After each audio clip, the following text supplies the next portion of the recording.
या दोन्ही विभूतींची नावं घेण्याचाच अधिकार नाही. हिंदू मिलच्या स्मारकासाठी फार मोठा संघर्ष झाला. लोक रस्त्यावर उतरले. तेव्हा कुठे सरकारनं 2015 साली त्या संदर्भातली एक भूमिका घेतली आणि प्रत्येक वेळेला तारखांवर तारखा दिला जातात. एकदा राज्याच्या मुख्यमंत्र्यांनी पत्रकार परिषद घेऊन स्पष्ट केलं पाहिजे की महाराष्ट्रातल्या अरबी समुद्रात छत्रपती शिवाजी महाराजांचं स्मारक कधी होईल आणि हिंदू मिलमधलं डॉक्टर बाबासाहेब आंबेडकरांचं स्मारक कधी पूर्ण होईल. या सरकारला खेळांची मैदानं ताब्यात घेऊन ती बिल्डरांना विकून त्यावर 5 स्टार हॉटेल्स आणि मॉल्स बनवण्याच्या योजना तातडीनं पुढे नेता येतात. पण डॉक्टर आंबेडकरांचं स्मारक, महामानवांचं स्मारक, छत्रपती शिवरायांचं स्मारक पूर्ण करता येत नाही.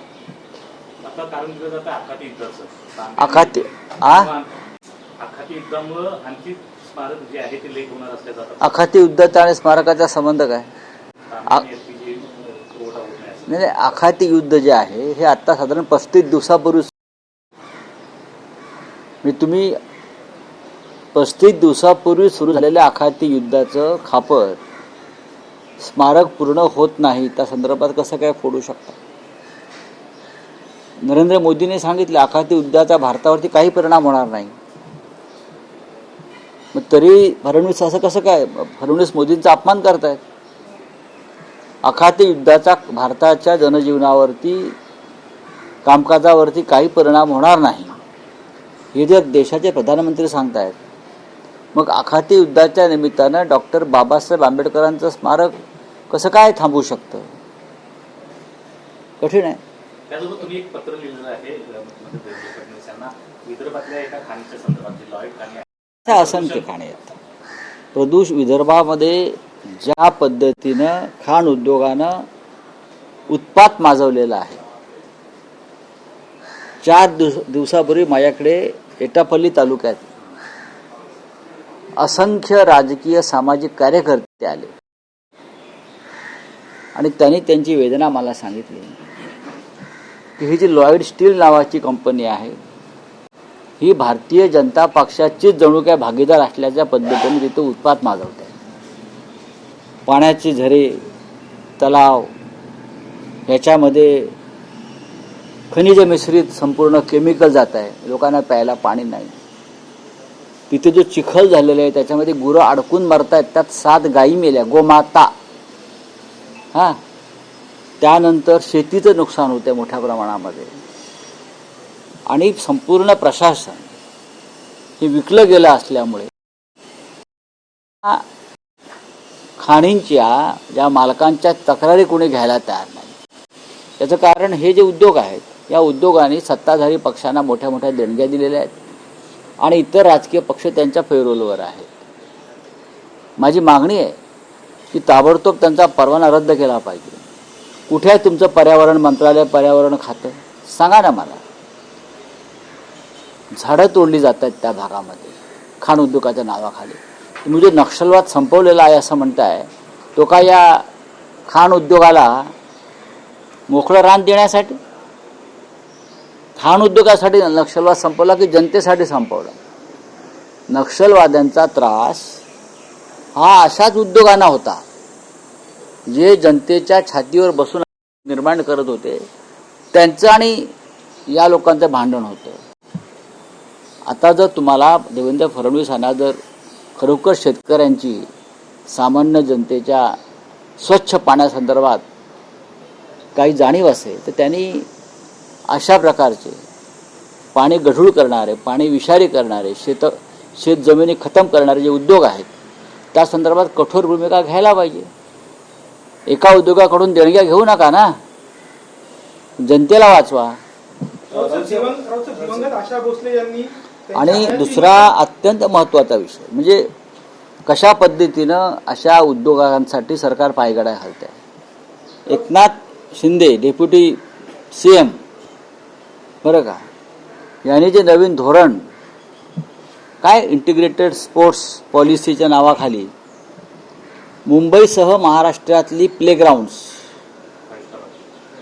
मुलांना खेळण्यासाठी जे प्लेग्राऊंड्स आहेत त्या प्लेग्राऊंड्समध्ये 30 ते 40% जागा बिल्डरांना देणार. Hotels, 5 star hotels, malls, clubs असे निर्माण करणार आणि मग त्यातून हजारो कोटी रुपये जमा करणार आणि ते परत आमदार खासदार विकत घ्यायला. मुलांची प्लेग्राऊंड खायची वेळ आली आहे का तुमच्यावरती? काय करतात देवेंद्र फडणवीस? मुलांच्या मैदानावर तुम्ही आता डोळा ठेवताय का या राज्यात? तुम्ही मुलांचे प्लेग्राऊंड म्हणजे खेळायची आणि मनोरंजनासाठी राखीव ठेवलेल्या जागा घेताय. दिवाळीपासून मी 5 स्टार हॉटेल बांधणार राज ठाकरेंच्या घरासमोर, वीर सावरकरांच्या स्मारकासमोर, बाळासाहेब ठाकरेंच्या स्मारकासमोर, जिथे संयुक्त महाराष्ट्राचं मुहूर्तमेढ रोवली त्या शिवतीर्थावरती सुद्धा प्लेग्राऊंडच आहे म्हटलं तर.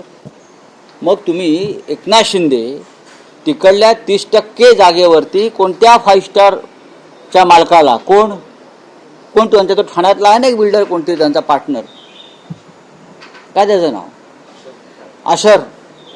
आशर लोढा, यांना तुम्ही शिवतीर्थावरती 30% जागा मैदान 5 स्टार हॉटेल बांधणार आहात. परळचं कामगार मैदान, नरे पार्क, जांभुरी मैदान, इकडे एकनाथ शिंदे आणि देवेंद्र फडणवीस पार्टनरशिपमध्ये 5 स्टार हॉटेल बांधणार आहेत. कुपरेज मैदान, ठाण्याचं सेंट्रल मैदान, गावदेवी मैदान, काय सांगा ना. उद्या वानखेडे स्टेडियम जागा जास्त आहे म्हणून 5 स्टार हॉटेल बांधतील हो. याच्यामध्ये भूमिका केली पाहिजे, नाहीतर या महाराष्ट्रातल्या मुलांना आणि पालकांना मैदानं वाचवण्यासाठी तुम्ही मला किती खायचं आहे, किती खाणार आहात तुम्ही आणि कुठे घेऊन जाणार आहात तुम्ही, कशा करता चाललंय सगळं हे. तुम्ही आता मुलांच्या मैदानापर्यंत आलेला आहात, प्लेग्राऊंड्स. ही अत्यंत गंभीर गोष्ट आहे. प्रधानमंत्र्यांचं न खाऊंगा न खाणे दूंगा हे धोरण महाराष्ट्रात लागू नाही असं दिसतंय मला. देवेंद्र फडणवीस आणि एकनाथ शिंदे हे मिळून खात आहेत, हे मला दुर्दैवानं सांगावं असं वाटतंय. जे सुरजागडच्या खाणीसंदर्भात मी आत्ता बोललो तेच मी इथे बोलतो आहे. ही कसली पॉलिसी आहे, कसलं धोरण आहे, काय आहे? उद्या माझ्या घरासमोर लहानसं हे आहे, जागा आहे, हे घेतील नाही म्हणजे इथे 5 स्टार बांधा. आता आपण जो पंचतारांकित हॉटेलचा मुद्दा मांडला, हे निर्णय तातडीने घेतल्यात असं आपण म्हणताय. आणि त्यातच दुसरीकडे दिवंगत आशा भोसले यांनी हयातीमध्ये मुंबईत संगीत अकादमी सुरू होण्यासाठी पत्रेवर केला होता. हे आता मृत्यूनंतर होईल. आता आपल्या देशामध्ये एक प्रथा आहे, जिवंतपणी गायीची पूजा करायची नाही, मृत्यूनंतर अंत्ययात्रा काढायची आणि घोषणा करायच्या. लता दिदीच्या बाबतीत तेच झालं. त्यांच्या मृत्यूनंतर त्यांच्या नावानं एक संगीत विद्यापीठ सुरू केलं. आशाताईंच्या मृत्यूनंतर आता त्यांना कदाचित भारतरत्न सुद्धा देतील मृत्यूनंतर. अत्यंत निर्दय आणि निर्घृण सरकार आहे. यांना कसली कला, संस्कृती आणि संस्काराची काही यांना जाणीव नाही आहे. एक विषय होता की अशोक खरात प्रकरणात अंजली दमानिया रोज नवे खळबळजनक खुलासे करता आहेत. याआधी CDR त्यांनी जाहीर केला आणि त्यामुळे खळबळ माजली होती. अनेकांची नावं त्यात होती आणि मुख्यमंत्र्यांनी म्हटलंही की हा CDR त्यांच्यापर्यंत कसा आला याची आपण चौकशी करू. आता आणखी त्यांनी एक इशारा दिलाय. उद्या त्या पत्रकार परिषद घेत आहेत ज्यात अनेक IAS, IPS शासकीय अधिकारी जे प्रमोशन संदर्भात होते, आणखी काही व्यवहारासंदर्भात होते आणि अनेक मोठे राजकीय नेते ज्यांचा अशोक खरात यांच्याशी कसा संबंध आहे, अशोक खरात यांना कसा राजाश्रय मिळाला याचा पत्रकार परिषदेत खुलासा करणार. करू द्या ना, पण त्यांनी काही नावं जाणीवपूर्वक वगळू नये.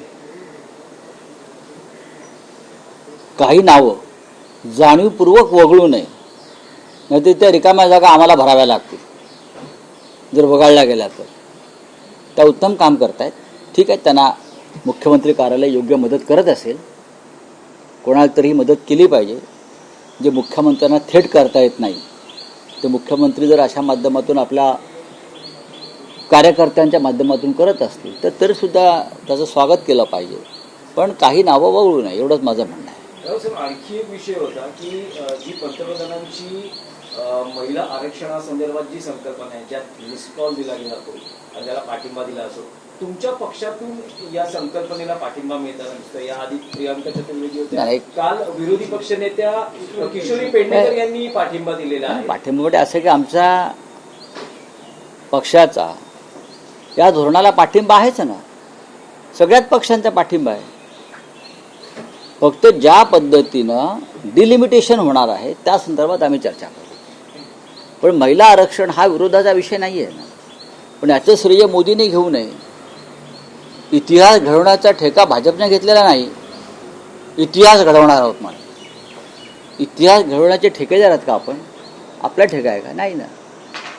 महिला आरक्षणाची पहिली मुहूर्तमेढ महाराष्ट्रामध्ये घातली गेली आहे शरद पवार मुख्यमंत्री असताना. वारंवार मी सांगतो, महाराष्ट्र, ज्योतिबा फुले, डॉक्टर बाबासाहेब आंबेडकर, बरं का, छत्रपती शाहू यांचा वारसा हा महिला आरक्षणासंदर्भात फार मोठा आहे. महिलांना अधिकार मिळाले पाहिजेत ही या राज्याची पहिली भूमिका आहे. त्याच्यामुळे इतिहास घडवण्याचा जो ठेका आज भाजपचे लोक घेऊन फिरतायत ठेकेदारी करत, ते चुकीचं आहे. हा आमचा आत्मा आहे. तुमच्याच पक्षातील महिला नेत्यांना काय, कारण त्यांच्या पक्षातला महिलांचा विरोध असेल. चित्रा वाघ पुष्पगुच्छ घेतात आणि तुमच्या महिला नेत्यांना जाऊन भेटू द्या आणि आभार मानतात आणि ते फोटो येतात. भेटू द्या. काय झालं त्याच्यामध्ये? झालं, एक कप चहा गेला असेल आमच्याकडे सर्वांच्या. सर, राज्यात आणखीन एक SIT स्थापन झालेली आहे. 49 बड्या बिल्डरांकडनं म्हाडाचा घोटाळा झालेला आहे, म्हाडाच्या जागांसंदर्भातला. त्यात बावनकुळेंनी SIT स्थापन केली. त्यात सुद्धा काही बिल्डरांची नावं वगळलेली आहेत. काही बिल्डर जे भाजप धार्जिणे आहेत किंवा जे सरकारमध्ये आहेत त्यांची नावं त्यात नाही आहेत. बोलिए. सर, 3 सवाल है. एक तो नीतीश कुमार आज मुख्यमंत्री पद से इस्तीफा दे रहे हैं. दूसरा सवाल जो TMC के जो पॉलिटिकल देखते हैं, मीडिया कंपनी IPAC के जो डायरेक्टर हैं उनको अरेस्ट किया गया है एंड चुनाव से कुछ दिन पहले. और तीसरा सवाल, सुप्रीम कोर्ट ने इंटरिम स्टे देने से मना कर दिया है जो 90 लाख वोटरों का नाम निकाला गया था. ये 3 सवाल. पहली बात है, नीतीश कुमार जी का इस्तीफा मुख्यमंत्री पद का आज हो रहा है. अब राज्यसभा में आए हैं. अब फिर एक बार और राष्ट्रीय नेता बन गए. अब मुख्यमंत्री कौन बनेगा ये सवाल अभी भी है, कौन बनेगा. इतने दिन हो गए, अब तक मुख्यमंत्री का चयन नहीं हो पा रहा है. लेकिन ज़रूर हम दिल्ली में नीतीश कुमार जी का स्वागत करेंगे. राज्यसभा में बैठेंगे हमारे साथ. मार्गदर्शन के तौर पर उनके तरफ हम देखेंगे. बड़े नेता है, अनुभवी नेता है. जैसे कि अब वहाँ बहुत सीनियर नेता आए हैं कि देवे गौड़ा जी पहले से है, शरद पवार जी है, अब नीतीश कुमार साहब भी आए हैं. अच्छी बात है, स्वागत करेंगे. सर, IPAC का IPAC का जो है, आपको मालूम होगा कि ईडी ने जिस प्रकार की कार्रवाई की है वो अच्छे मन से नहीं की. चुनाव है पश्चिम बंगाल का, सब लोग चुनाव में व्यस्त है और ईडी ने सिर्फ भारतीय जनता पार्टी के जो विरोधी है उनके ऊपर एक्शन शुरू की है. ये उनका हमेशा का खेल रहता है. मुझे लगता है एक बार ममता दीदी खुद इस मामले में एक्टिवली पड़ी थी और ईडी के कार्य दफ्तर में जाकर अपनी फाइल लेकर आई थी. लेकिन अब सरकार नहीं है किसी की. अब सरकार सिर्फ ज्ञानेश कुमार की चल रही है वहाँ. तो ये बातें होती रहेगी. आप कुछ भी करिए, पश्चिम बंगाल में जीतेगी तो ममता दीदी. सुप्रीम कोर्ट ने सर इंटरिम स्टे देने से अभी देखिए इंटरिम स्टे क्यों देगी. बीजेपी की एक्सटेंडेड ब्रांच है, जो बीजेपी को चाहिए वही करेंगे ना, वही करेगी. लेकिन वोटर्स के बारे में ये भी कहा कि जो भारत में जन्मे हैं उनको वोट देने का अधिकार, इस तरह से एक बयान भी दिया सुप्रीम कोर्ट ने. तो अधिकार दीजिए ना. आप सुप्रीम कोर्ट है, आप पूरे चुनाव प्रक्रिया को स्टे देना चाहिए. अगर 90 लाख वोटर्स को वोटिंग का अधिकार नहीं मिल रहा है तो कहाँ गया संविधान का अधिकार? आप मुझे बताइए। आप सुप्रीम कोर्ट है, आपको पूरा अधिकार है। कटघरे में खड़ा करो ज्ञानेश कुमार को और पूछो क्या चल रहा है आपका। सर, मैदानों के बारे में आपने सवाल उठाया। अब हमारे महाराष्ट्र में भ्रष्टाचार इस स्तर तक गिर गया है कि जो प्लेग्राउंड्स है बच्चों के, उसके ऊपर भी 5 स्टार होटल बनाने जा रहे हैं एकनाथ शिंदे और मोदी उद्घाटन करने आएंगे। बच्चों को प्लेग्राउंड नहीं है और उसके ऊपर 5 स्टार होटल्स और मॉल्स बनाएंगे ये लोग, और मोदी बोल रहे हैं ना खाऊंगा ना खाने दूंगा। अरे ईडी की रेड्स वो आईपैक के ऊपर क्यों डाल रहे हो? इस प्रकार की जो पॉलिसी बना रहे हैं ना बिल्डरों को मदद करने के लिए, उनके ऊपर ईडी की रेड होनी चाहिए। और अगर यही पॉलिसी रहेगी कि प्लेग्राउंड फॉर मॉल्स बनाएंगे या होटल्स बनाएंगे, तो हमारा शिवाजी पार्क का जो ऐतिहासिक मैदान है वो भी एक प्लेग्राउंड है। तो क्या शिवाजी पार्क में आप 5 स्टार होटल बनाओगे? आज़ाद मैदान में 5 स्टार होटल बनाओगे? कुपरेज मैदान है फुटबॉल का सबसे बड़ा, वहाँ 5 स्टार होटल बनाओगे? कामगार मैदान है वहाँ भी बनाओगे? आप बताइए कहाँ बनाओगे 5 स्टार होटल आप? सर, आपने पत्र लिखा है मुख्यमंत्री को, जो जिस तरह से खदान विदर्भ में जो खदान मालिक है, जिस तरह से उनका काम चल रहा है पर्यावरण का सत्यानाश करने का, लोगों का पीने का पानी खत्म करने का, मैंने सीएम साहब को लिखा है। या आपको चंदा देते हैं, वो जो लॉयड स्टील है वो बीजेपी को सबसे बड़ा चंदा देने वाली है। तो नक्सलवाद पे सवाल उठा क्या? तो नक्सलवाद आपने इसलिए खत्म किया कि ये जो खदान मालक है, हाँ, उनको ये सब काम करने के लिए मौका मिले। एक गोरेगावचा एक ड्रग्ज होतं, 2 विद्यार्थ्यांचा मृत्यू झाला. उद्या नाही आहे का?